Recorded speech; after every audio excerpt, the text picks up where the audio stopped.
Hello guys, welcome to my YouTube channel. তো আজকে আমিও একটা রেসিপি বানিয়ে নিলাম। বিকেলে ভাবছিলাম কি বানাবো টিফিনের জন্য, তা ভাবলাম অরিও বিস্কুট দিয়েও কেক বানানো যাক। তা কেকের জন্য আমি 4খানা বিস্কুট নিয়েছি অরিও। দুটো দুই কালারের, জানি না দুটো দুই দোকান থেকে নিয়েছি, তাই জন্য দুটো দুই কালারের হয়ে যায়। তা এবার ক্রিমগুলো আমি আলাদা করে নিয়েছি, আর বিস্কুটগুলো আমি আলাদা করে মিক্সিতে দিয়ে দিচ্ছি।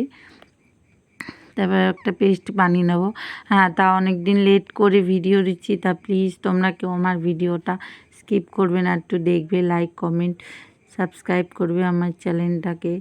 তো আমার বিস্কুটের গুঁড়োটা হয়ে গেছে। সত্যি এটা বানানো খুব সোজা, এটা একটা মানে ছোট্ট বাচ্চাও বানিয়ে ফেলবে রেসিপিটা, একটু দেখবে ভালো করে। তো আমি একটুখানি দুধ দিয়ে একটা ব্যাটার বানিয়ে নেবো। আমি একটু সামান্য মতন দুধ দিয়েছি, তারপরে একটা ইনো দেবো।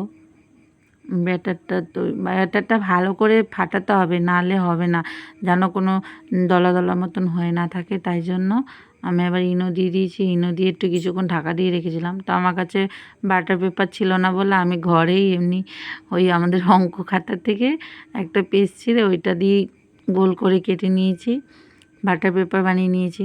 তো এবার আমার ব্যাটারটা রেডি হয়ে গেছে। এবার আমি একটা টিফিন বক্স নিয়ে নেব। টিফিন বক্সে তেল মাখিয়ে নিলাম, সাদা তেল। তারপরে এবার ওই বাটার পেপারটা যেটা আমি বানিয়েছি ওটা দিয়ে দেবো। আর ব্যাটারটা যেন বেশি মানে পাতলা নয়, একটু থিকনেস যেন থাকে, সেরকম একটা ব্যাটার তৈরি হবে।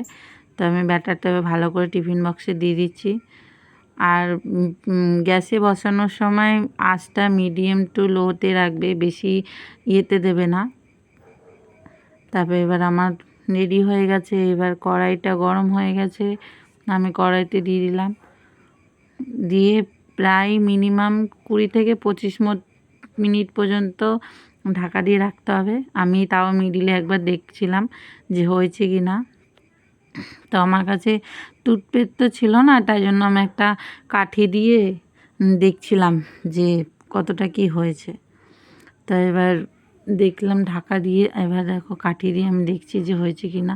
যদি কাঠির মধ্যে লেগে থাকে তাহলে ভাববে এখনও হয়নি, আরও আমাদের কেকটা তৈরি হবে। তারপরে আমরা দেখলাম কাঠির মধ্যে লেগে আসছে, তার মানে হয়নি। তারপরে এবার পরে আবার কিছুক্ষণ পরে আবার দেখছি যে এবার আমাদের কেকটা তৈরি রেডি হয়ে গেছে। কেকটা সত্যিই এত স্পঞ্জি হয়েছে, খুব নরম, আবার টেস্টি হয়েছে খেতে, খুব সুন্দর হয়েছে কেকটা। দেখো খুব নরম। ডিম ছাড়া কেক হয় আমি সত্যিই জানতাম না, বাড়িতে ডিম ছাড়া কেক বানিয়েছি। এবার ছোট ছোট কোনো অকেশনে আমি আবার বানাবো কেক। আমার বরের জন্মদিনে আমি একটু ভালো করে বড় করে একটা কেক বানাবো, চেষ্টা করব ডিম ছাড়া কেক বানানো। এগুলো তোমরা গোপালকেও বাড়িতে বানিয়ে দিতে পারো।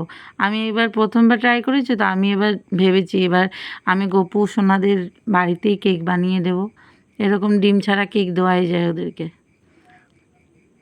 তা আমি এখন কেকটা ডেকোরেশন করছি, কি দেবো কীভাবে করবো আমি ভাবছিলাম। তারপর ভাবলাম একটা ক্যাডবেরি ছিল ফ্রিজে, তাই ওটাকে গলিয়ে উপর দিয়ে একটুখানি সুন্দর ডেকোরেশন করে নিলাম। তারপরে 4টে আমি অরিও বিস্কুট রেখেছিলাম, রাখার পরে এবার ডেকোরেশন করে নিলাম। চলো এবার আমাদের কেক রেডি।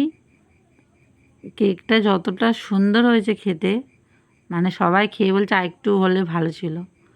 আমি তো প্রথমে 2খানা বিস্কুট নিয়েছিলাম, আমি বললাম না, 2টো বিস্কুট কম হবে, তাই জন্য আবার 4খানা বিস্কুট নিয়ে এসেছি। মিনিমাম কেকটা করতে আমার 60 টাকা খরচা হয়েছে। সত্যি 60 টাকায় যে এত সুন্দর কেক খাবো আমি ভাবতেই পারিনি। আর আমি কোনো দিন এগুলো বানাইনি। তো আমাদের কেক রেডি হয়ে গেছে, এবার কাটছি। সবাই গান করছিল, গানটা আমি মিউট করে দিয়েছি। কেকটা দেখো হেবি সুন্দর হয়েছে।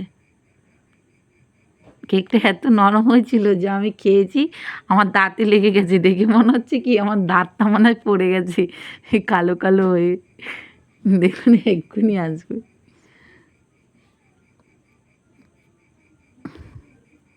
তো এবার আমি কেকটা খেয়ে দেখাবো তোমাদেরকে যে কেকটা কতটা নরম হয়েছে। হেভি টেস্টি, সত্যি খুব সুন্দর হয়েছে একদম কেকটা। আমি কোনো দিন বানাইনি, লাইফে ফার্স্ট আমি কেক বানালাম। আমি ভালো রান্নাও করতে পারি না, একটু একটু চেষ্টা করি আর কি। তো ভিডিওটা ভালো লাগলে like, comment, share and subscribe করবে। তোমরা সবাই ভালো থাকবে, সুস্থ থাকবে। নমস্কার।